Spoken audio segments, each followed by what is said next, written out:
Now, we've experienced Hurricane Ian, and it's been a long 3 or 4 days, but tell us the latest here in Hardee County, some of the things that are going on, and what you guys have been able to see and do for people. Yes, it certainly has been a long few days, James. And they, immediately we went from disaster preparedness, trying to prepare, and then hunkered down in a 100-year-old building over here to wear out the storm, be ready for the morning. I tell you, partway through the night, we started taking on water in our emergency management facility. We knew operations just to function out of was going to be tough after that, but come morning, it's what everybody wakes up to is the disaster. But the crews have all been working hard. They're burning the midnight oil to get the basic stuff out of the way so we get these roadways open, reach some people that are still not, that we haven't been able to get out to or checking on those residents, and everybody's spirits are high and doing well. In terms of the governor stopped by today, and that's not very often given these circumstances. Talk a little bit about that, how special it is, and what it was like to interact with him. I tell you, it was very heartwarming. It's for everybody, especially our emergency management team and myself. Even we've been here for hours, and to know that he's pushing assets to us. This trailer that you see behind me, that's a state asset. And I tell you, when our EOC started taking on water, this is what we're working out of now. They got it to us within the day or two after the storm. Huge asset. The Governor DeSantis and emergency management, Kevin Guthrie, huge. Great tour today. We stopped in, talked to some of the staff, got a quick brief. We went out and toured some of the sites with the community, the city leaders, and we ended up back up here for a quick briefing and just doing what Ron does best. He's out there for the people.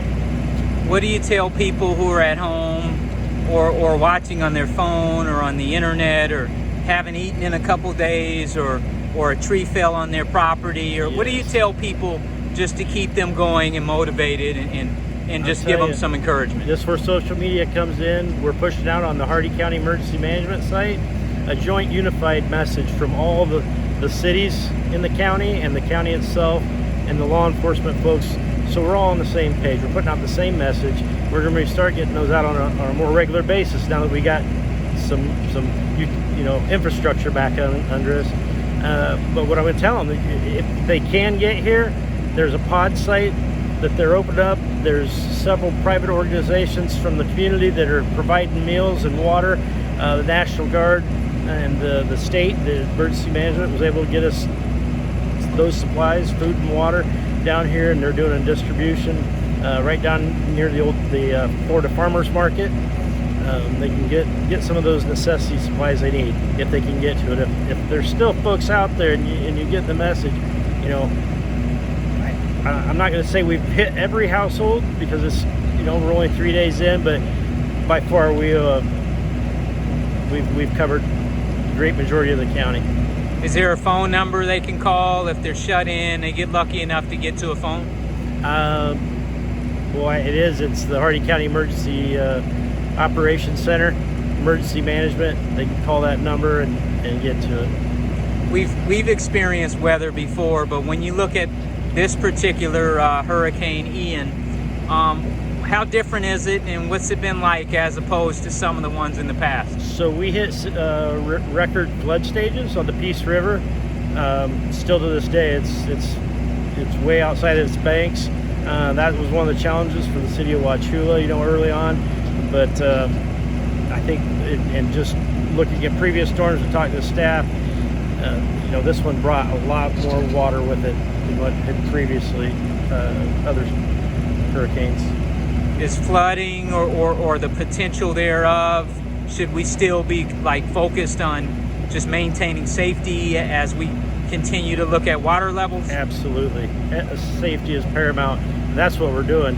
I know some of the rescues or the calls that we're getting now, that I'm listening to law enforcement and the briefings every day, are those people out just traveling the roads, seeing what it's like.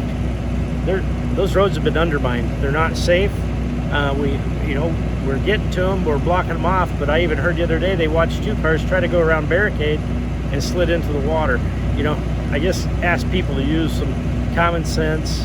You know, don't try to circumvent or take a shortcut, because it could be life-ending. In closing, are there any final comments you'd like to make? And anything you want to tell us? Anything you want to put on the news? No, I just want to thank the media for getting out the message, and certainly for all of our first responders. We're all working together. We have a lot of resources out at the fairgrounds, from the state law enforcement, sheriff's offices, medical response teams. We got a team from Oregon helping us just relieve some of our pressure from, you know, our staff that's been burning the midnight oil, helping us out. So Thank you so much.